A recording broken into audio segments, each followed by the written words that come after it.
할렐루야. 아멘. 오늘도 거룩하 복된 날, 무더위 속에서도 주님들에 나온 사랑하시는 성도들을 축복합니다. 오늘 마가복음 14장 43절에서 47절 말씀을 보고 붙잡히신 예수님이란 제목으로 말씀에 은혜를 나누겠습니다. 예전에 없던 7월 초에 폭염으로 수고가 많으십니다. 특별히 건강관리 잘하시기 바랍니다. 예수님이 잡히시던 밤이었습니다. 예수님이 예루살렘에 있는 어느 다락방에서 제자들과 함께 마지막 6월절 음식을 들었습니다. 이로써 예수님은 그동안 오래도록 지켜내려오던 6월절을 종료하시고 그 대신 성찬을 새롭게 제정하셨습니다. 성찬이 시작된 전 가룟 유다는 다락방에서 나갔습니다. 예수님을 대제사장들에게 넘겨주기 위함이었습니다.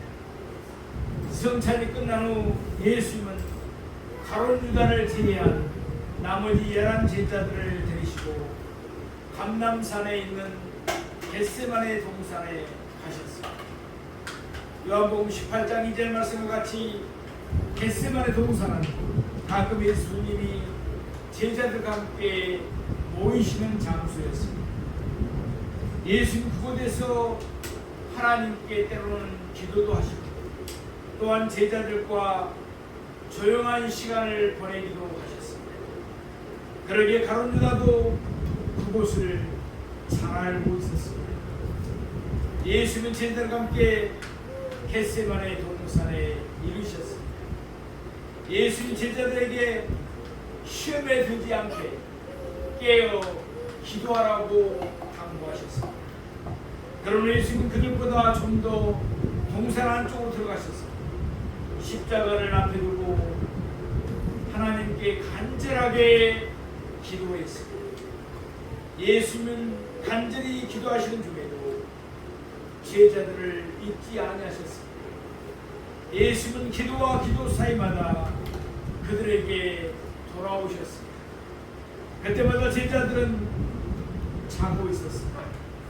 예수님은 그들을 깨우시면서 그들에게 기도하라고 거듭 당부하셨습니다.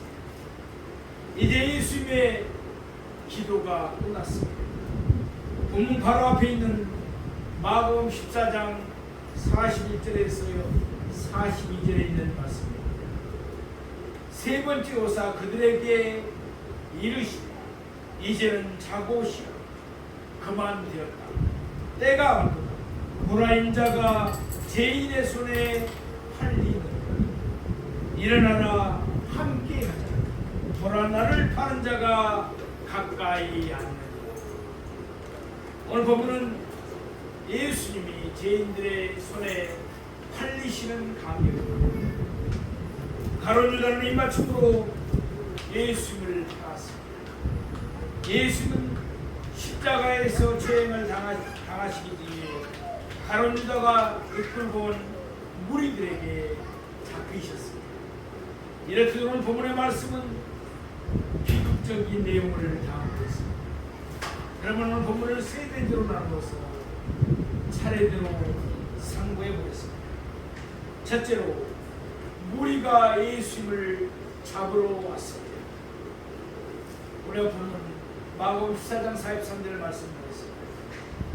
예수께서 말씀하실 때 곧 12 중에 하나인 유다가 왔는데 대제사장들과 서기관들과 장로들에게서 파송된 무리가 검과 몽치를 가지고 그와 함께 하였더라. 예수께서 말씀하실 때 겟세마네 동산에서 예수님은 세 번 같은 내용으로 간절히 기도하셨습니다. 그러나 제자들은 예수님의 당부에도 아랑곳하지 않고 계속해서 잠을 잤습니다. 기도를 다 마치신 예수님은 제자들을 깨우시면서 이와 같이 말씀하셨습니다. 이제는 자고 쉬어 그만 되었다. 때가 왔도다. 보라, 인자가 죄인의 손에 팔리느니라.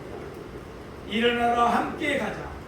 보라, 나를 파는 자가 가까이 앉느니라. 예수님이 제자들에게 이 말씀을 하고 있을 때였습니다. 곧 12 중에 하나인 유다가 왔는데, 이때 유다는 예수님을 판 가롯 유다를 가리킵니다. 앞에 나오는 가롯은 지명이고, 그러니까 가롯 유다가 태어난 곳이고, 뒤에 나오는 유다는 인명입니다. 그는 로마의 군인이 아니었습니다. 우리가 잘 아는 대로 예수님의 12 제자 중에 하나였습니다. 그러니까 대제사장의 아랫사람도 아니었습니다. 그는 지난 3년 동안 살아계신 하나님의 아들이신 예수님과 늘 함께하였습니다. 그는 예수님의 말씀을 자기의 귀로 들었습니다. 또한 그는 예수님이 행하시는 놀라운 일들을 자기 눈으로 직접 보았습니다. 이처럼 가룟 유다는 놀라운 특권을 누렸습니다. 그럼에도 불구하고 그는 예수님을 배반했습니다. 그는 대제사장들과 가서 은 30을 받고 예수님을 팔았습니다. 그런 예수님의 12제자 중 하나로 그는 도무지 상상할 수 없는 일을 행하고 말았습니다. 예루살렘의 다락방에서 성찬이 시작된 전 가룟 유다는 그곳을 나왔습니다. 그러나 예수님을 넘겨주기 위해서 대제사장들을 찾아갔습니다. 이때 예수님은 제자들과 함께 계셨습니다. 따라서 이때가 예수님을 넘겨주기에 가장 적기라고 좋은 기회라고 여겼을 것입니다. 가룟 유다의 말을 들은 대제사장들은 즉시 사내들인 공회를 소집했습니다. 오늘 본문에 나오는 대제사장들과 서기관들과 장로들을 모두 소집한 것입니다. 그들도 이때가 예수님을 잡을 적기라고 판단하고 그 즉시 무리를 파송했습니다. 마태복음 26장 47절 말씀과 같이 이때의 공회는 예수님을 잡기 위해서 큰 무리를 파송했습니다. 물론 그들은 자기들의 아랫사람들만 파송한 것이 아닙니다. 누가복음 22장 52절 말씀과 같이 이때 제사장들과 성전의 경비대장들과 장로들도 직접 따라 나섰습니다. 그뿐 아니었습니다. 요한복음 18장 3절 말씀과 같이 무리에는 군대도 있었습니다. 이들은 로마 군대를 가리킵니다. 당시 유대인들은 군대를 가질 수가 없었습니다. 요한복음 18장 12절 말씀과 같이 이때 천부장이 로마 군대를 통솔했습니다. 천부장은 말 그대로 1000명의 부하를 거느리는 지간을 말합니다. 비록 이때 1000명 전부가 동원되지 않았더라도 수백 명은 천부장을 따랐을 것입니다. 따라서 이때 예수님을 잡으러 온 무리의 수는 모두 합쳐서 약 1000명은 되었을 것이라고 학자들은 말합니다. 그날 밤 가룟 유다와 대제사장들은 로마 군대의 천부장이나 로마의 총독 빌라도를 찾아갔을 것입니다. 그리고는 예수님이 로마의 유혹적인 존재라고 말하면서 얼른 잡지 않으면 예수님이 백성을 순종해서 반란을 일으킬 것이라고 거짓으로 모함했을 것입니다. 며칠 전에 예수님이 예루살렘에 들어오실 때 수많은 사람들이 호산나 하면서 열렬하게 예수님을 환영했습니다. 이는 천부장도 또한 총독 빌라도도 잘 알고 있는 사실이었습니다. 더군다나 마가복음 15장 10절 말씀과 같이 바로 얼마 전 로마에서 벗어나려는 밀란이 실제로 예루살렘에서 일어났습니다. 로마 총독 빌라도 입장에서 보면 또 사이에서 밀란이 일어나는 것은 큰일이 아닐 수가 없다고 생각했습니다. 그래서 그는 천부장은 이 시간 군대를 보내서 예수님을 잡도록 했던 것입니다. 밀란이 일어나는 것을 사전에 방지하기 위함이었습니다. 이와 같이 유대인들과 이방인들이 어우러져서 예수님을 잡으려 왔습니다. 본문의 말씀처럼 그들은 검과 몽치를 가지고 왔습니다. 검은 로마 군대가 지니고 있는 무기였습니다. 예수님을 잡는 데 방해가 되면 그들은 가차없이 검으로 찌르고자 했을 것입니다. 본문에 나오는 몽치는 짤막하고 단단한 몽둥이를 가리킵니다. 몽치는 성전의 경비대가 가지고 있는 무기였습니다. 유대인들은 사람을 죽일 권한이 없었습니다. 따라서 성전의 경비대는 성전의 질서를 유지하기 위해서 몽치를 가지고 있었습니다. 또한 요한복음 18장 3절 말씀처럼 그들은 등과 횃불을 들고 왔습니다. 때는 6월절이었기 때문에 보름달에 떠서 주변은 환했습니다. 그럼에도 불구하고 그들은 등과 횃불을 준비했습니다. 왜 그랬습니까? 예수님이 어디에 숨어 계시더라도 샅샅이 뒤져서 반드시 잡고 말겠다는 뜻이었습니다. 오늘 보면 43절 끝부분에 있는 말씀입니다. 그와 함께 하였다. 그러니까 가룟 유다가 앞장을 서서 무리를 그곳으로 데리고 왔다는 것입니다. 사랑하시는 성도, 예수님에게 무슨 죄가 있습니까? 예수님은 사람들의 각종 병을 고쳐 주셨습니다. 더러운 귀신을 내쫓아 주셨습니다. 배고픈 자들에게 배불리 먹여 주셨습니다. 예수님은 사람들에게 진리를 가르치시고 하나님 나라의 복음을 전하셨습니다. 예수님은 아무런 잘못도 행하지 아니했습니다. 그런데도 제사장들과 서기관들과 장로들은 예수님을 죽이려고 했습니다. 그들은 예수님을 잡아오도록 큰 무리를 파송했습니다. 이에 무리는 금과 몽치를 들었습니다. 그리고 등과 횃불도 준비했습니다. 예수님은 평강양으로 이 땅에 오셨습니다. 그런데 우리는 금과 몽치를 들고 평강양이신 예수님을 잡으러 왔습니다. 예수님은 세상의 빛으로 오셨습니다. 그런데 우리는 등과 횃불을 들고 세상의 빛이신 예수님을 잡으러 왔습니다. 참으로 어이없는 일이었습니다. 오늘날 우리 주변에도 이처럼 정신없는 짓을 행하는 자들이 있습니다. 그들은 예수님이 누구인지 알지도 못하면서 무턱대고 예수님을 비방합니다. 배척합니다. 또 기독교를 폄하하고 예수 믿는 우리들을 폄하합니다.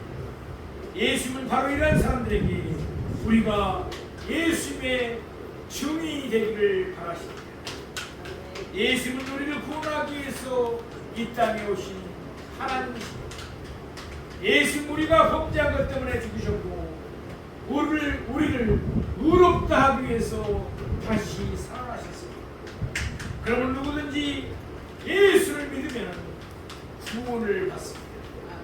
이와 같이 날마다 힘써 복음을 전하는 저와 여러분이 되시기를 원합니다. 둘째로 가룟 유다는 입맞춤으로 예수를 팔았습니다. 우리는 본문 마가복음 14장 4절을 말씀드렸습니다. 예수를 파는 자가 이미 그들과 공을 짜이르되 내가 입맞추는 자가 그이니 그를 잡아 단단히 끌어가라 하였느니라. 예수를 파는 자가 누구입니까? 가룟 유다를 가르칩니다. 그런 예수님이 이 세상에 왕이 되실 줄 알았습니다. 그런데 그 기대가 끝나자 그런 예수님과 함께 했던 세월을 보상받고자 했습니다. 그래서 계기가 있을 때마다 그는 자기가 맡고 있던 동교에서 도적질을 했습니다. 며칠 전 베다니 마리아가 예수를 위하여 옥합을 깨뜨렸습니다. 그러자 가룟 유다는 300데나리온이나 되는 돈을 허비했다고 불평했습니다. 바로 그날 밤 그는 대제사장들을 찾아갔습니다. 그리고는 은 30을 받고 그들에게 예수를 넘기기로 했습니다. 은 30은 당시 노예 한 사람의 값이었습니다. 120데나리온 정도였습니다. 그는 은 30에 눈이 어두웠습니다. 그리스도요 살아계신 하나님의 아들이신 예수를 팔았습니다. 이미 그들과 군을 짜 이르되 가룟 유다가 그가 이끌고 온 무리 사이에는 이미 약속된 군호 곧 신호가 있었습니다. 무엇이었습니까? 내가 입맞추는 자가 그이니 가룟 유다의 입맞춤을 받는 자가 그들이 잡아야 할 목표물 예수님이라는 것입니다. 본시 맞춤은 사랑이나 존경 또는 감사를 표시하는 행위였습니다. 그러나 가룟 유다의 맞춤은 예수님을 파는 신호일 뿐이었습니다. 따라서 곧이어 그의 실제적인 의도가 밝혀집니다. 그를 잡아 단단히 끌어가라 하였는데 가룟 유다는 그의 손으로 예수님을 가리키면서 이가 바로 예수라고 크게 외칠 수도 있었습니다. 그랬더라면 차라리 덜 가정스러웠을 것입니다. 그런데 그는 입맞춤으로 예수를 팔았습니다. 그러니 그는 너무나 가정스러운 행위를 하고 말았습니다. 오늘 본문 마가복음 14장 45절 말씀드렸습니다.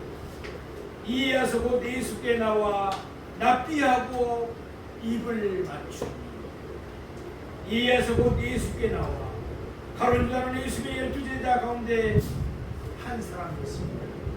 따라서 그는 예수를 즉시 알아봤습니다. 그는 조금도 망설이지 않고 예수 앞으로 나아갔습니다.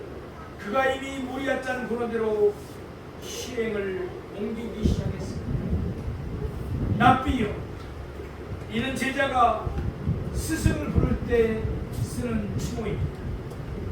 납비의 뜻은 선생이라는 뜻입니다. 가룟 유다는 예수님 앞에 나아가 예수님을 부르면서 짐짓 반가운 척하면서 인사를 했습니다. 그러나 그의 입에서 나온 말도 역시 이선적인 것이었습니다.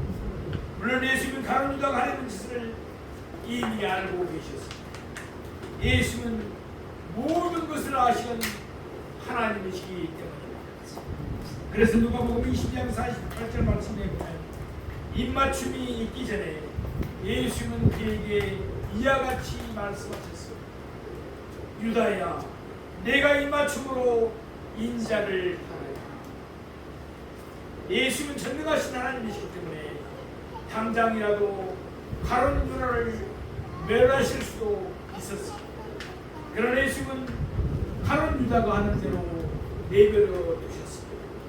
시편 41편 9절에 있는 말씀, 곧 내 떡을 먹는 자가 내게 발꿈치를 들었다 라는 성경 말씀을 응하게 하시기 위함이었습니다. 본문 45절 끝에 있는 말씀, 입을 맞추고 유다야 내가 이 맞춤으로 인자를 파느냐고 예수님이 말씀하셨다. 가룟 유다는 예수의 말씀에 전혀 개의치 않았습니다. 요한복음 13장 27절 말씀과 같이 이미 가룟 유다는 사탄에게 사로잡혀 있었기 때문입니다. 우리를 본 마가복음 14장 46절 말씀드렸습니다. 그들이 예수께 손을 대어 잡고는 가룟 유다의 맞춤을 신호로 무리는 예수를 하기로 했습니다. 이에 요한복음 18장 12절 말씀처럼 이방인인 군대와 천부장 그리고 유대인의 아랫 사람들이 합세하여 예수를 붙잡았습니다. 그리고는 예수님이 도망치시면 안 된다는 듯이 그들은 예수를 결박까지 했습니다.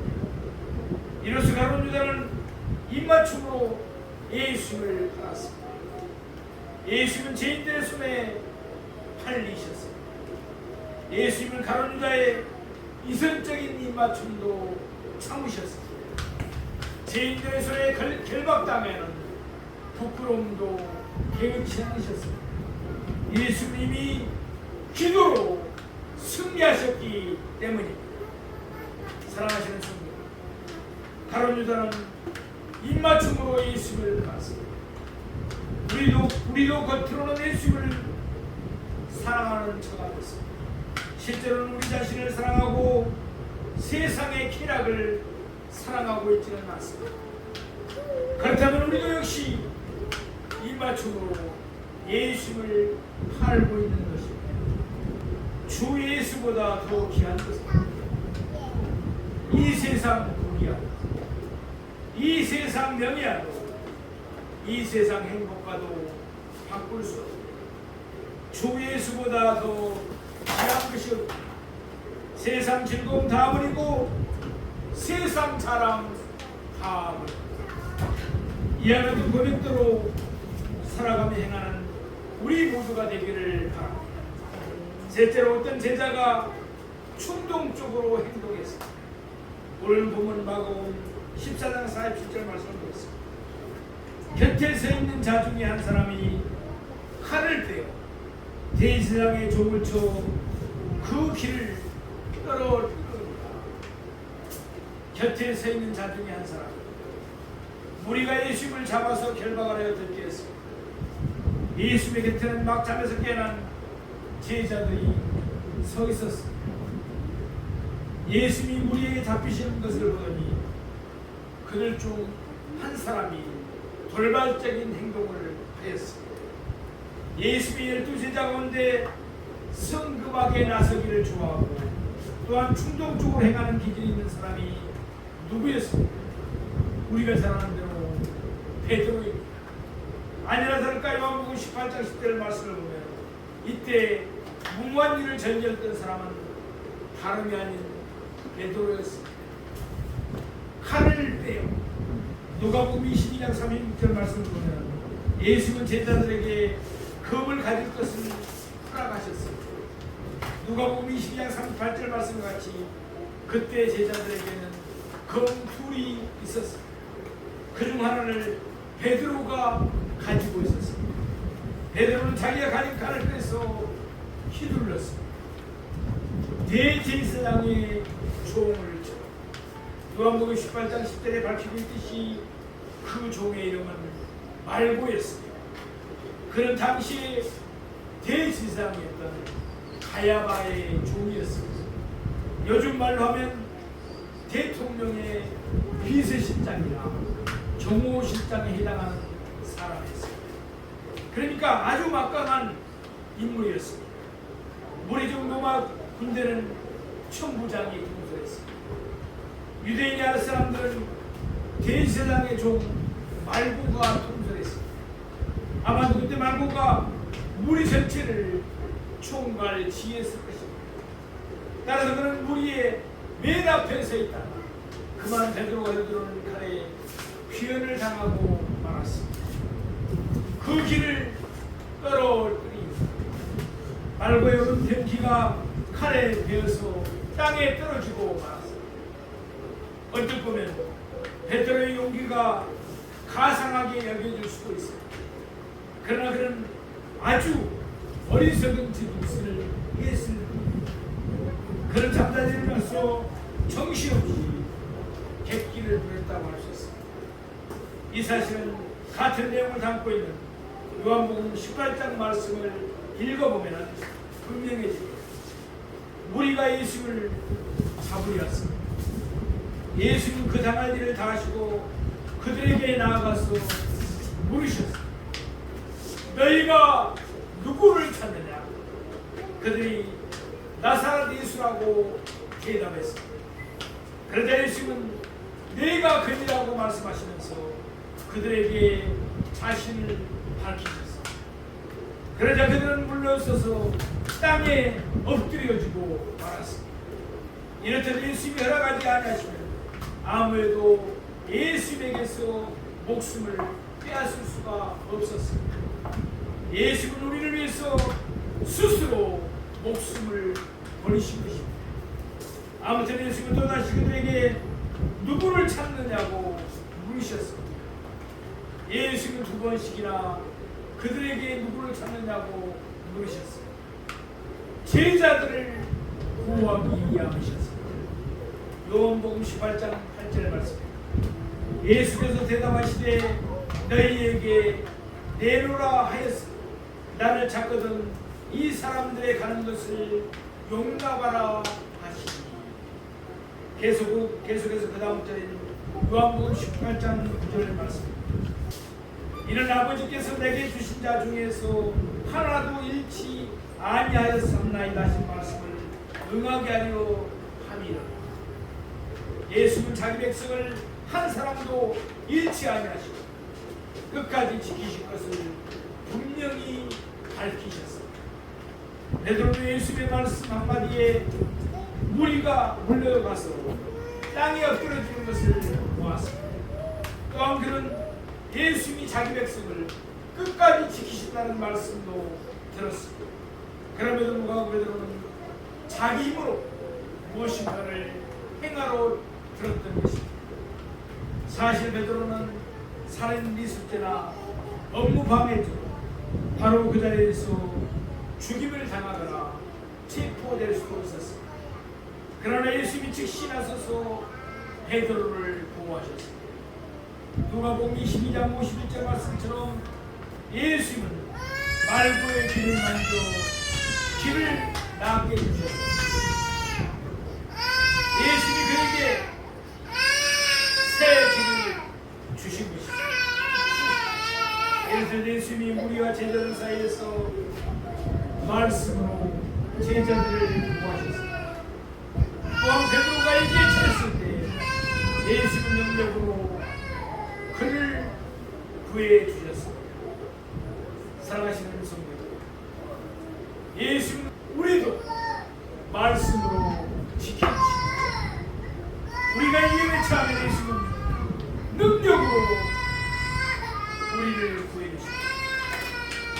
우리도 우리처럼 무턱대고 예수를 헤쳐가지는 않습니다. 우리도 가룟유다처럼 예수님을 사랑하는 척하면서 우리 자신의 유익을 구하고 있지는 않습니다. 우리도 베드로처럼 예수님을 의지하지 않고 우리 자신을 내세우지는 않습니다. 새로운 한 주를 맞이했습니다. 예수님으로 가져가기를 원합니다. 예수님과 동행하며 예수님을 의지하며 예수님의 인도를 받으십시다. 그러면서 예수님의 충성스러운 증인이 되었습니다. 날마다 힘써 복음을 전하는 저와 여러분이 되시기를 주님의 이름으로 축원합니다. 아멘.